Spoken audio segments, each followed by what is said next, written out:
Agora a gente está fazendo aqui uma série especial falando de como eu trato. Então, para você que já é time TCS, para você que já leu meus livros, mas que diz assim, bom, você fala de um raciocínio clínico, mas afinal, na prática, o que eu faço? Como é que eu trato? Né? Vai ficando ansioso, precisando daquele protocolo, vai precisando daquela receitinha de bolo. Então, hoje aqui a gente vai falar de algumas dicas práticas para você pensar aí no seu consultório, como que você pode trazer dentro da sua caixinha de ferramentas questões mais objetivas aí para o seu tratamento, considerando sempre o raciocínio clínico que a gente já tem. Hoje a gente vai falar de disfunção erétil, né? Dificuldades de ereção, que são um tema super comum no consultório e que aparece às vezes confundidos com outros temas. Às vezes aquele paciente começou a falhar e, diferentemente de como acontecia anteriormente, né, alguns anos atrás, 30 anos atrás, hoje em dia as pessoas buscam tratamento, principalmente os homens, eles buscam tratamento muito mais precocemente. Existe uma cultura de que esse homem não falha, não pode falhar, né? E se ele falha, ele tem que buscar tratamento imediatamente. Isso vai resvalar no nosso consultório, porque muitas vezes a gente vai receber queixas sexuais que, na verdade, são falhas sexuais temporárias, né? E aí você conversa com aquele homem para entender o que acontece e ele vai te contar que ele está estressado no trabalho, que a mãe dele morreu de Covid, que ele está num momento difícil com a parceria, ou que ele está com, enfim, questões da vida dele e que, como todas as outras funções, porque às vezes você vai perguntar para ele, o sono também está alterado, a motivação está alterada, às vezes está deprimido, às vezes está ansioso, ou seja, tudo isso pode gerar alterações na função sexual. A pessoa com disfunção erétil, né, chega para a gente com uma situação de emergência. E é realmente uma emergência. Né? Então, as pessoas dizem, nossa, mas aí a pessoa que trabalha com terapia sexual trabalha com emergência? Com certeza. O paciente com disfunção erétil, ele está vivendo uma situação de emergência, ou seja, a gente precisa agir e a gente precisa agir rápido. Então, não adianta eu pensar a minha intervenção de uma forma mais ampla, que vai levar semanas até aquela história começar a dar resultado. Porque esse paciente está em franco sofrimento. Mas um ponto importante é que muitos desses homens vão buscar terapias farmacológicas, vão buscar remédio, né? E por que eles vão buscar remédio? Exatamente por conta dessa ansiedade, dessa urgência, né? E aí a gente tem um remédio que é eficaz, que existe, que está aí, que a maior parte deles compra sem prescrição médica. Eles vão lá, compram o remédio. E aí, às vezes, começam a usar o remédio e não param mais, né? Porque aí ficam dependentes emocionalmente daquele remédio. O que é a falha sexual? Né? A falha sexual, na ereção, ela é uma ereção que não acontece do jeito que o indivíduo estava acostumado ou que ele acha que devia acontecer. Então, ele acha, por exemplo, que o pênis dele tinha que ficar ereto logo no início do contato com a parceria, ou sempre que ele vê a parceria sem roupa.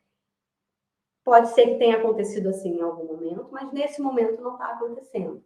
Isso quer dizer que é uma disfunção da ereção? Não, quer dizer que a ereção está diferente. Quer dizer que o processo excitatório dele está acontecendo de uma forma diferente. O ciclo da falha sexual é um modelo explicativo que a gente construiu para ajudar vocês a entenderem todos os modelos que a ciência mostra que são importantes para a gente pensar a falha sexual. E o ciclo da falha sexual, eu estou aqui trazendo aplicado à disfunção erétil, mas ele pode se aplicar às demais falhas e dificuldades sexuais. Né? E aí a gente vai aqui trazendo os dados específicos de cada paciente. O ciclo da falha sexual, ele serve para a gente compreender os mecanismos envolvidos e os processos que a gente precisa influenciar, mas também o ciclo da falha sexual, ele vai servir para o paciente entender e se apropriar do processo. Então, a falha sexual, ela normalmente, principalmente no caso dos homens, vem associada a uma série de significados negativos que vão colocar esse homem se sentindo muito mal. E esse é um ponto importante, porque a emoção é o foco da nossa intervenção também. Então, é claro que a gente vai trabalhar com os aspectos cognitivos, mas a gente vai trabalhar muito com as questões emocionais. Por quê? E aí vamos ver no ciclo da falha sexual. Porque ele já entra na relação sexual de uma forma diferente. Né? Então, diferente, por exemplo, de alguém que não está experimentando tanto desejo, ou de um paciente que está com que teve uma ejaculação antes da hora, né? Esse paciente da disfunção erétil, logo na primeira falha sexual, ele já tem uma alteração do processo que ele devia estar vivendo ali para a próxima relação sexual. Isso quer dizer que ele vai entrar muito mais preocupado. Pode ser que entre essa falha sexual e a próxima relação sexual ele já introduza uma medicação. Isso é cada vez mais comum. O fato é que esse uso de medicação, às vezes, ele vem para resolver uma questão emocional, né? E aí, vamos entender que a medicação para ereção, sendo usada off-label, digamos assim, para resolver questões emocionais, ela não pode estar aí por muito tempo, né? Porque ela não é pensada para isso. Tá? E tudo que está ali servindo como uma muleta para resolver uma questão emocional vai virar uma dependência emocional. Ele vai começar uma série de procedimentos comportamentais que não visam mais satisfação nem dele nem da parceria, visam apenas ou esconder aquele pênis que está flácido, ou garantir uma penetração quando o pênis ficou ereto, ou garantir que aquilo ali vai se dar e vai chegar no fim da relação, para pelo menos ele bater aquela meta. Né? Então, passa a ser sobre isso. E aí ele se desliga dos estímulos sexuais, né? E começa a entrar num foco de, pelo menos, não passar vergonha.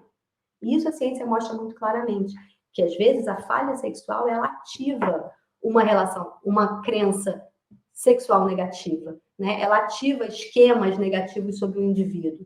E aí eles vão precisar de apoio para lidar com essa ativação de crenças que é situacional. E esse pênis, ele não pode se apresentar flácido. Faz sentido para vocês? Né? Então, assim, eu sou um homem e ser homem é ter um pênis ereto. Ser um homem que funciona, um homem que tem valor, é ter o pênis ereto. Se eu apresento esse pênis flácido para minha parceria, o que isso quer dizer? Né? É quase como se fosse um lugar de vulnerabilidade esse pênis flácido. O meu senso de valor como homem está muito em cima de um castelinho de cartas. É muito frágil essa história toda. Sabe aquela história da fragilidade, da masculinidade? É um pouco por aí. Então, assim, tem muitas questões que eu preciso dar conta para, então, ser homem de verdade. Só que, como a ereção é um fenômeno muito fácil de acontecer, esses homens normalmente passam bem no início da vida sexual com isso, tá? Então, a gente vai ter essa parceria, às vezes, chegando muito ou querendo fazer tudo, né? Querendo, buscando, descobrindo novas técnicas, investindo. Então, tem esse primeiro momento, muitas vezes, né? E aí, às vezes, é muito ruim, porque às vezes aquela parceria chega, então assim, aí o pênis não ficou ereto. Aí a parceria vai lá e busca, não, então eu vou lá fazer um sexo oral. Mas aí chegou nisso e tá lá, com a cara lá, olhando o pênis, e aquele cara tá tipo assim, meu Deus, e ele tá ficando cada vez mais flácido, e mais flácido, menos sensível, e aí vai ladeira abaixo, e é uma tragédia para todo mundo, né? Então, muitas vezes, simplesmente aumentar a estimulação não é o que vai resolver quando esse homem está lidando com muita emoção negativa, tá? Então, a gente precisa ajudar esse homem a lidar com as suas emoções negativas. Rápido. Se a gente puder trazer essa parceria para acalmar todo mundo logo no início, tanto melhor. Né? Então, nesse momento, o que a gente precisa fazer? Acolher essa emoção. Dizer que vai melhorar. Assim, reforçar esse paciente. Dizer, olha, vai dar certo, a gente está aqui. Vai dar certo, você não tem nada físico. Vamos com calma, eu só preciso que vocês se acalmem. Deixa eu chamar a tua parceria. Vamos pensar no jeito da gente conversar com a tua parceria. Vai dar certo, vai dar certo. Ou seja, a gente está lidando com ansiedade. A gente vai reforçar esse homem de que não tem nada grave acontecendo com ele, ou de que mesmo que ele tenha uma questão biológica, que isso está sendo visto, que a gente vai trabalhar com isso, né? Então, que ele está em boas mãos, que tudo vai ser resolvido. É basicamente isso que eles precisam, parceria e paciente. E aí a gente vai chegar e depois começar de fato, né? Quando tudo estiver mais calmo, e aí usando o que a gente precisar, porque a gente precisa que esse homem tenha algumas experiências um pouco melhores, né, para que ele possa estar mais tranquilo. Porque como é que eu vou tirar mecanismo de segurança com esse homem super tenso? Não tem condição. A gente vai ajudando esse paciente a compreender melhor a perspectiva da outra pessoa e a se conectar. Porque muitas vezes o que vai gerando desconforto na relação é a desconexão que todos esses mecanismos de segurança, essas emoções negativas geram. principalmente em pacientes que têm relação estável, esses significados ficam todos ali, fica todo mundo se sentindo mal, eles começam a tentar gerar soluções sem conversar, né? Soluções que normalmente vão estar dentro do ciclo da falha sexual, ou seja, que são fadadas ao fracasso, e aí eles vão se sentindo cada vez pior e mais afastados. E aí eles passam a evitar aquela sensação ruim na relação. Então, eles passam a evitar a relação em si, ou eles passam a entrar na relação desconectados emocionalmente, eles passam a entrar na relação cheio de mecanismos de segurança, sem contar para outra pessoa, e aí eles vão se afastando emocionalmente, e aí vai ficando ruim o sexo. A gente vai trabalhar com todos aqueles processos que a gente já conhece da terapia cognitiva sexual, mas de uma forma que dê conta do que tiver mais premente naquele caso, que muitas vezes é a emoção.